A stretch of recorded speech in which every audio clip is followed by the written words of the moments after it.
si on devrait parler de la particularité de cette édition, il faut dire que les 2 éditions passées, nous étions en train de travailler sur le thème Umoja, mais c'était surtout du côté organisation. C'était surtout du côté comité, on devrait faire des efforts pour travailler sur ça. Mais cette année, nous avons demandé aux candidates de nous proposer des projets afin qu'elles-mêmes puissent mettre en place ces thèmes, qu'elles puissent développer ces thèmes, mais sur leur entendement. C'est pourquoi, pour la demi-finale, la présélection de la demi-finale des Bukavu, vous allez remarquer que les candidates avaient présenté des tenues avec des messages de paix. Tenues avec un accoutrement avec une tenue militaire, un accoutrement avec une tenue de la justice et tout. Et tout cela, la Miss explique comment l'unité peut venir au travers cette tenue-là, au travers ces métiers, tel ou tel autre métier qui est exercé.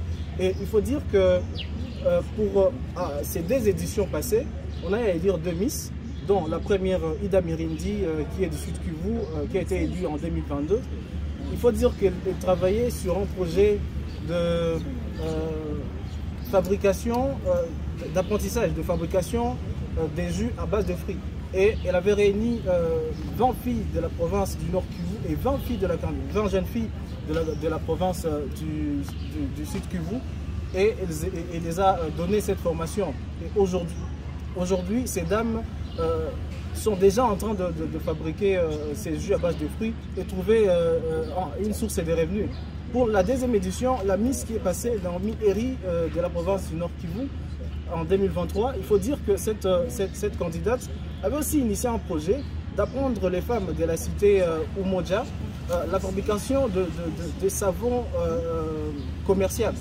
Et aujourd'hui, si vous arrivez à la cité Umoja, vous allez trouver des femmes qui aujourd'hui fabriquent ces savons et arrivent à les vendre pour subvenir tant soit peu aux besoins de leur famille, aux besoins de leurs enfants. Comme vous savez, ce sont des femmes déplacées des guerres. Nous avons décidé de franchir vraiment cette limite-là et aller vers les parents, en fait de leur expliquer vraiment ce qui est une Miss.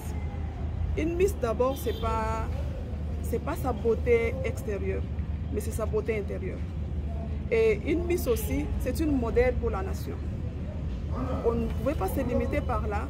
On a dit qu'on pouvait aider aussi tant soit peu avec nos moyens que nous avons, nos propres efforts. Bien sûr, avec aussi l'aide de nos partenaires, on peut y arriver.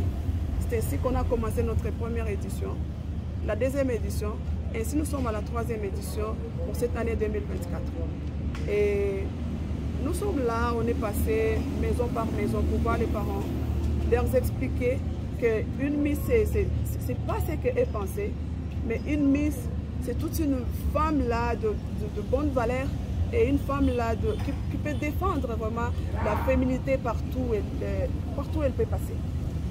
Et les parents nous ont compris, ils nous ont accompagnés et nous voici là dans cette semaine qui prépare la finale, la finale qui se tiendra le 4 août de cette année.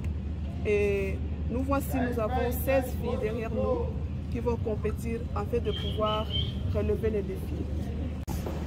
On est Miss, mais on a aussi d'autres comportements.